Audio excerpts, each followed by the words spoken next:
네, 만군의 여호와를 인정하는 것이라는 제목의 말씀으로 오늘 함께 은혜를 나누기를 원합니다. 여러분 아마 신앙생활을 하시면서 이런 질문들을 들어보셨을 겁니다. 당신은 가장 좋아하는 성경 구절이 어디입니까? 저도 그 질문들을 많이 받았었고요. 저는 그렇게 저의 가장 좋아하는 성경 구절을 물을 때마다 저는 주저함 없이 당당하게 이렇게 얘기를 합니다. 태초에 하나님이 천지를 창조하시니라. 암송하기도 제일 쉽고요. 기억하기도 어렵지 않죠. 모두가 알고 있는 거고. 물론 그렇기 때문에 제일 좋아해서 고른 성경 구절은 아니고요. 제가 믿는 하나님, 제가 예수 그리스도를 통해 하나님을 믿고 하나님의 자녀가 되었을 때 세상을 바라보는 저의 시선과 또한 제가 그 신앙을 가지고 세상을 살아가게 되는 이 가치의 중심이 여기에 있기 때문에 저는 이 말씀 구절이 가장 좋은 것 같습니다. 물론 제가 목사이기도 하지만 저의 신앙의 어떠함을 떠나서 세상 가운데 믿는 사람뿐만 아니라 세상 모든 만물이 부정할 수 없는 진리, 하나님이 태초에 천지를 창조하셨다는 이 진리가 있기 때문에 세상에 존재하고 또 우리가 그런 하나님을 믿고 나아가는 것이라고 생각을 합니다. 여러분도 하나님께서 태초에 천지를 창조하셨음을 믿으십니까? 아멘. 오늘 말씀 가운데는 이것을 믿는 우리의 믿음이 다시 한번 점검이 되어야 하는 그런 말씀들입니다. 오늘 본문의 말씀을 보면 이스라엘을 향해서 예레미야가 선포하고 있는 장면인데요. 안타깝게도 오늘 본문이 진행되고 있는 예레미야 시대의 이스라엘 백성들은 그런 하나님에 대해서 알고는 있었지만 하나님만 섬기는 것이 아니라 세상의 많은 우상신들을 함께 섬기고 있는 그런 안타까운 상황이었습니다. 하나님을 유일한 신으로 섬기는 게 아니라 하나님도 섬기고 또한 자신들이 추구하는 그런 유익을 얻기 위해 이방으로부터 받아들인 그런 우상신들을 함께 섬기고 있는 상황인 것이죠.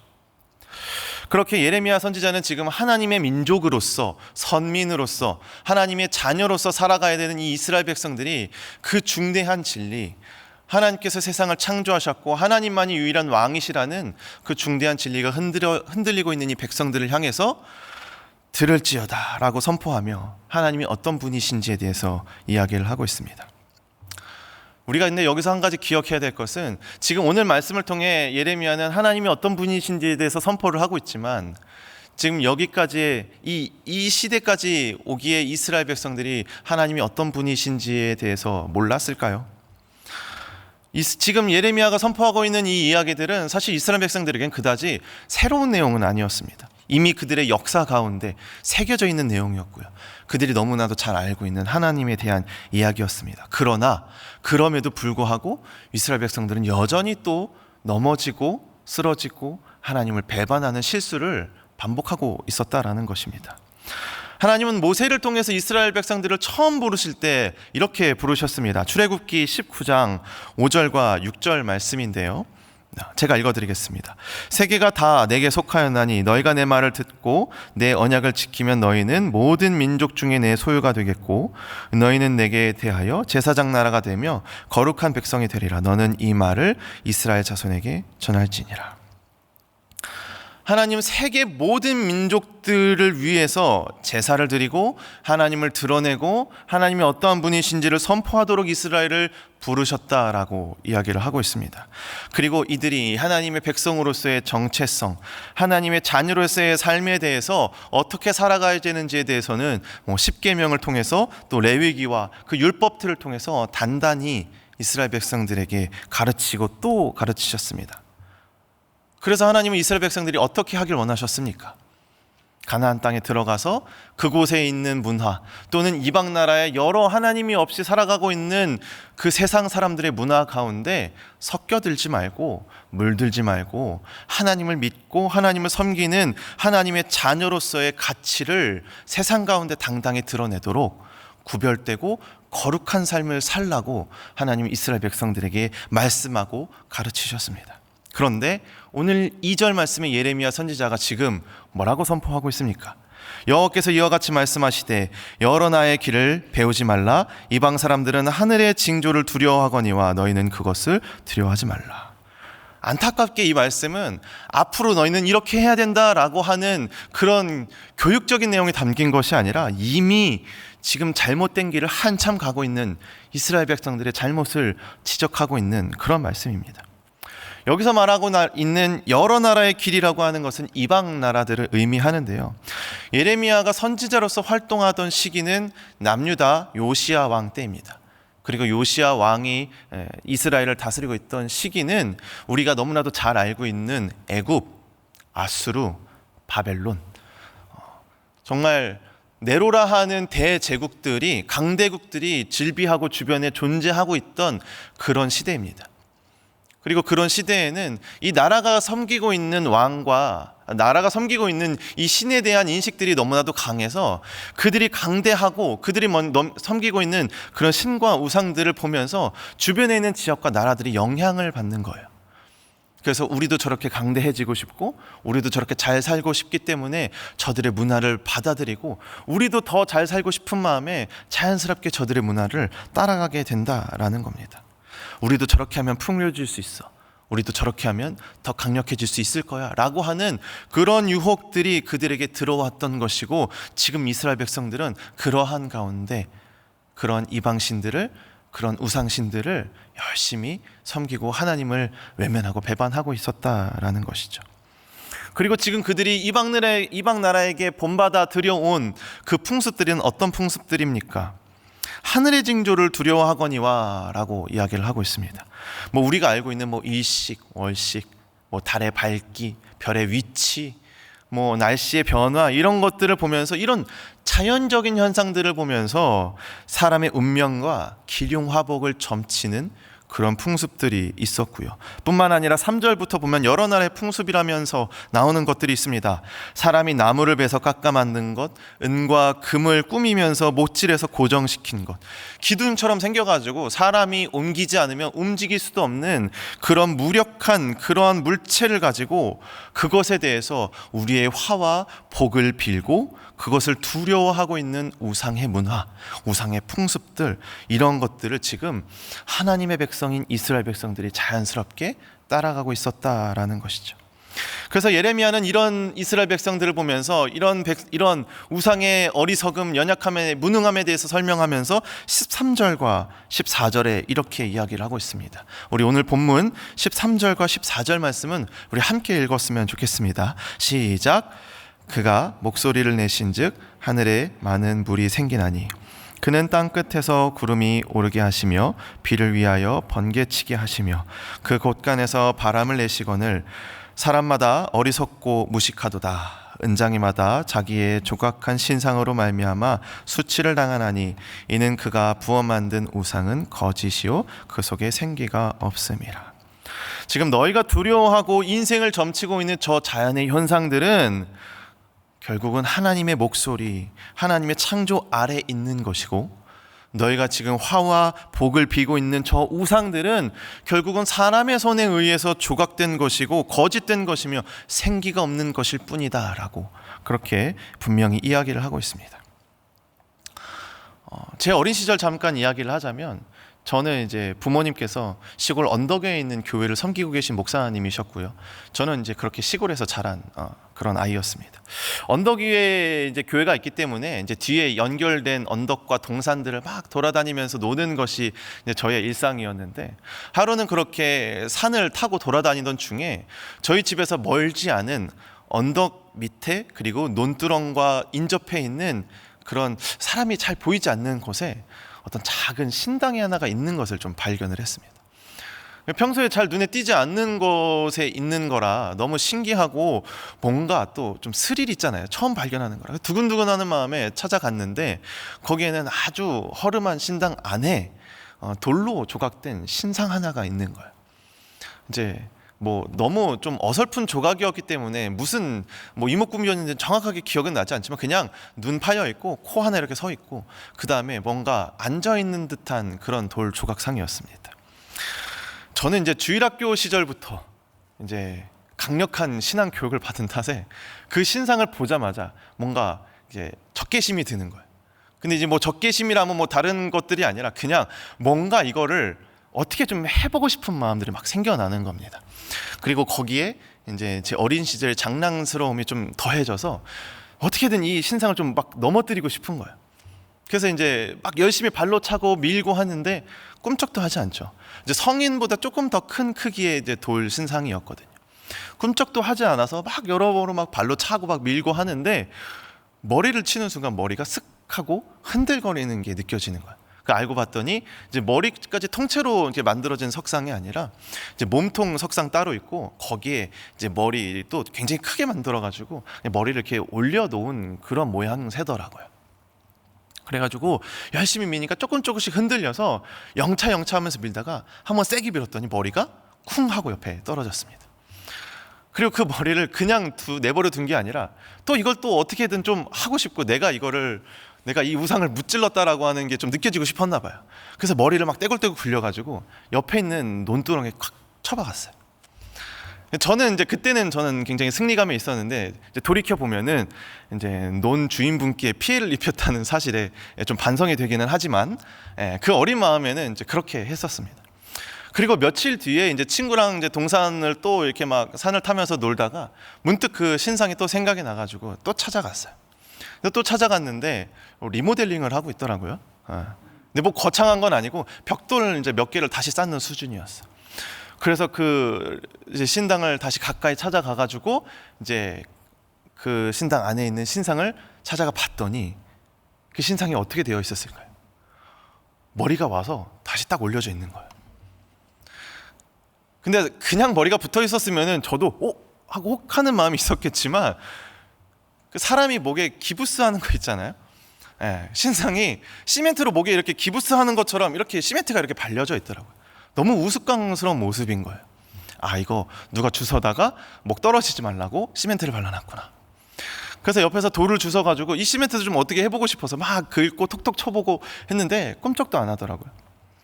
그래서 또 이제 어린 마음에 그냥 화풀이나 하듯이 막 발로 이렇게 막 뻥뻥 차고 이제 가려고 하는데 또 머리가 조금 흔들리는 거예요. 그래서 알고 봤더니 시멘트가 머리에 탁 붙어 있는 게 아니라 진짜 말 그대로 기부스처럼 그냥 모양만 고정하고 머리가 그 안에 이렇게 들어가 있는 모양새인 거예요. 제가 그때 문득 무슨 생각이 들었냐면 이제 여러분 뭐 전쟁 영화나 이렇게 뭐 우리나라 어떤 옛날 조선시대 영화들을 보면은 나라 간에 전쟁을 하거나 성을 쳐들어갈 때 성문을 부실 때 뭐 사용합니까? 큰 통나무 같은 거 사용해서 이렇게 막 와서 들이받잖아요. 그게 문득 생각이 나는 거예요. 그래서 친구랑 둘이서 주변에 이제 어느 정도 굵기와 길이가 되는 통나무를 찾았어요. 그것도 열심히 찾아가지고. 그래서 와서 이제 친구랑 저랑 앞뒤로 들고서는 이걸 어떻게든 그 목을 어떻게든 해보겠다고. 그래서 열심히 달려가서 이걸 쾅 박았는데 역시나 선조들의 지혜는 굉장히 뛰어났던 것 같습니다. 한 2번 정도 박으니까 시멘트를 부시면서 목이 날아가더라고요. 그래서 또 이제 밭 주인께는 굉장히 죄송하지만 떼굴떼굴 굴려가지고 또 논두렁에 박는 동시에 이제 동네 아저씨에게 들켜가지고 도망을 갔던 그런 기억이 납니다. 그게 살아 있었으면 제가 오늘 이 자리에 없었겠죠. 다행히 저는 우상신에게 천벌을 받지 않고 저는 무사히 이렇게 목사가 되어서 이 자리에 있습니다. 오늘 말씀을 읽으면서 계속 좀 그 생각이 저한테는 계속 생각이 나더라고요. 그러면서 되게 어떻게 보면은 우스꽝스럽고 재미있는 저의 추억 중에 하나이겠지만 인간이 만들어낸 조각, 그 신상의 무능력함을 저는 어린 시절 그것을 통해서 발견을 했었고 참 이 보잘것없고 아무 힘도 없고 그냥 그저 사람의 손길이 닿은 그 조각일 뿐인데 그리고 조금 더 높게 쳐주면 제가 봤던 건 그런 거지만 오늘 보면은 9절 말씀엔 또 막 그렇게 나와요. 은과 금을 이용하고 또 장인의 손길이 닿아서 아주 정교하게 만든 아주 높게 쳐줘봐야 장인의 손길이 만든 결국은 인간의 조각일 뿐이고 사람의 작품일 뿐이고 생기가 없는 그냥 한 물체일 뿐인데 왜 이스라엘 백성들은 광야에서부터 그 인도하셨던 하나님을 잊고 그 창조주 하나님이 아닌 저 헛된 것들을 섬기고 있었을까라는 그런 의문들이 드는 겁니다.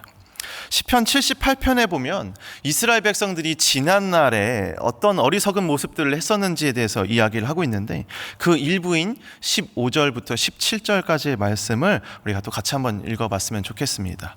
시작. 광야에서 반석을 쪼개시며 매우 깊은 곳에서 나오는 물처럼 흡족하게 마시게 하셨으며, 또 바위에서 시내를 내사 물이 강같이 흐르게 하셨으나 그들은 계속해서 하나님께 범죄하여 메마른 땅에서 지존자를 배반하였다. 하나님의 엄청난 기적과 인도하심을 따라 가나안까지 왔음에도 불구하고 이스라엘 백성들은 여전히 하나님을 계속해서 잊었고 배반했습니다. 심지어 그 배반한 이유가 뭔가 하나님보다 더 대단한 그런 걸 섬기는 것도 아니었고요.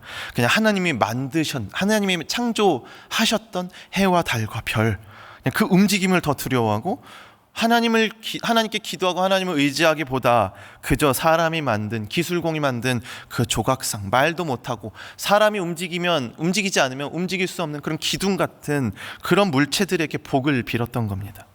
왜요?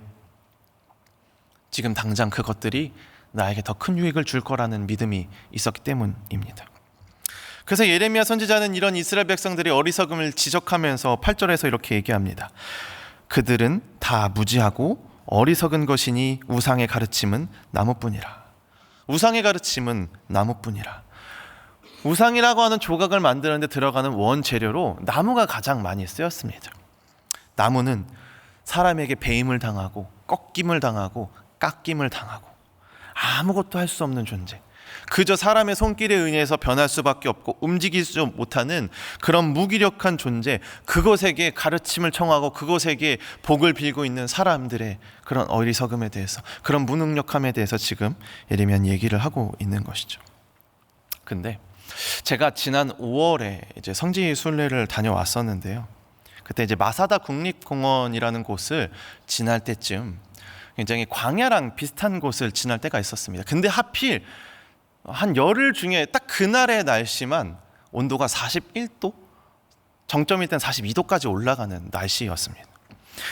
정말 그 타는 듯한 날씨, 정말 그늘 하나 찾기가 너무나도 귀하고 그 그늘에서 느껴지는 그 시원함이 정말 말로 이루할 수 없는 기쁨을 주던 그 날씨 속에서 문득 그런 생각이 들더라고요.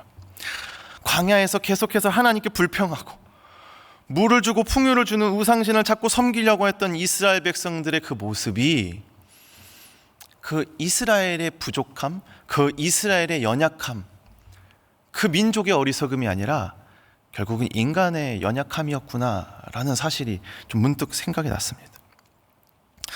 그 척박한 그 환경 속에서 저는 다행히 그날 버스에 에어컨도 있었고요, 아이스크림도 있었고 시원한 물도 있고 그것을 가릴 만한 여러 가지 것들이 있었습니다. 근데 그 척박한 환경 속에서 몇 날 며칠, 몇 달, 몇 개월, 몇 년을 살아간다면 그 가운데서 물을 주는 존재가 있고 풍요롭게 해주는 존재가 있다면 그것을 믿는, 그것을 주는 그 우상신들에게 절하는 것이 그저 그들의 연약함이 아니라 우리 인간 모두가 가지고 있는 연약함이겠구나라는 그런 생각들이 들었습니다. 하나님도 좋지만 지금까지 분명 기적과 이사를 일으키시면서 우리 부모님, 우리 할아버지로부터 우리를 인도하셨던 그 하나님도 참 좋지만 지금 당장 내 이 갈급함을 채워줄 수 있고 내 필요를 채워줄 수 있는 저 우상신도 한번 섬겨봐야 되겠다. 저 지금 이방 민족들이 지금 뭔가 저렇게 자리를 잡고 저렇게 강력한 국가를 이루어가고 뭔가 자기들만의 문화 속에서 잘 살아가고 있는 저것들을 보면서 나도 저들처럼 살고 싶으니까 나도 저 우상신들 좀 절하고 섬겨봐야 되겠다. 근데 마치 우리의 모습처럼 하나님도 좋지만 나는 주일에 교회를 가는 크리스찬이지만 당장 세상이 인정해주고 또 내가 부유해지거나 편해질 수 있는 방법을 추구하기 위해 말씀은 잠시 접어놓고 세상의 방법들을 추구해봐야 되겠다 라고 하는 그런 우리의 연약감과 오버랩이 되더라고요. 우리는 이스라엘 백성들이 애굽이라고 하는 우상이 가득한 문화 속에서 수백 년을 살다가 나왔기 때문에 그들이 우상에게 연약하고 취약하다라는 그 근거를 찾기도 하지만 그때 그 시절 그 민족의 그 실수가 아니라 지금도 여전히 우리가 가지고 있는 연약함과 똑같다라는 겁니다. 오늘 이스라엘 백성들을 향해 우상의 무능력함과 하나님의 위대하심에 대해서 이야기하고 있는 이 예레미야의 고백을 통해서 오늘 우리는 우리 스스로의 연약함을 발견하는 하루가 되었으면 좋겠습니다. 오늘 이제는 우리가 말씀을 마치고 기도를 끝난 다음에 문을 열고 나가면 믿음 없는 사람들과 사람 속에서의 일상, 또는 세상의 욕심이나 또는 탐욕스러운 그 문화 속에서 우리는 견딜 수 없는 유혹, 내가 이겨내기 참 힘든 그런 유혹들을 많이 받게 될 겁니다. 우리는 그리고 그 유혹들을 내 힘으로 견뎌내기가 너무 어렵습니다. 아까 말씀드린 것처럼 그 광야의 41도, 42도를 경험하면서 에어컨 없고 냉장고 없는 그런 매일의 삶을 내가 경험했더라면 나도 역시나 그들처럼 넘어갈 수 있는 나의 연약함이 내 속에 있구나 라는 것들이 생각이 나면서 하나님이 부여주신 삶의 가치보다 내 인생의 가치, 당장의 시원한 물을 찾고자 하는 내 인생의 가치, 지금 당장 하나님이 우리에게 부여주신 하나님의 자녀라는 가치보다 더 잘 살고 더 잘 먹고 싶은 내 삶의 가치를 두고 있는 사람이라면 우리는 누구나 넘어지고 실수할 수밖에 없겠구나 라는 그런 생각이 들었습니다. 세상은 우리가 견딜 수 없는 유혹으로 찾아옵니다. 그러나 우리는 그때 내가 이겨낼 수 없는 인내를 가지고 어떻게든 그것을 참아내려고 노력하는 것이 아니라 오늘 예레미야의 선포처럼 만군의 여호와를 기억해 주셨으면 좋겠습니다. 가능하시다면 오늘 여러분 매일 성경 가운데 7절과 10절, 16절을 표시하시고 꼭 기억해 주셨으면 좋겠습니다. 이방인의 왕이시고 누구보다 지혜로운 하나님이시고 살아계시고 영원하신 왕이신 하나님, 만물의 조성자이시고 만군의 여호와 유일하신 하나님께서 예수 그리스도를 통해 우리를 당신의 자녀 하나님의 백성으로 불러주셨고 친히 우리의 기업이 되어주셨습니다. 그렇기 때문에 여러분들이 오늘 하루 만군의 여호와를 인정하는 것이 오늘 하루 여러분들이 세상의 문화와 여러 가지 일상 속에서도 넘어지지 않고 승리하는 길이 될 줄로 믿습니다. 여러분들의 삶 속에서 주변에 하나님의 가치를 선포하며 하나님의 위대하심을 인정하고 믿고 나아가는 그런 성도님들 되시길 간절히 소망합니다. 네, 함께 기도하도록 하겠습니다. 네, 오늘 말씀을 기억하시면서 하나님, 오늘 하루도 그 하나님께서 세상 만물을 창조하신 하나님께서 나의 주인 되시며 오늘도 나와 함께 하심을 내가 잊지 않는 하루가 되게 하여 주시옵소서. 그 하나님을 통하여서 세상 가운데 승리하는 이 하루가 될 수 있도록 인도하여 달라고 그렇게 기도하시며 여러분의 개인의 기도의 제목을 가지고 함께 기도하도록 하겠습니다. 기도하시겠습니다. 살아계신 아버지 하나님 감사합니다.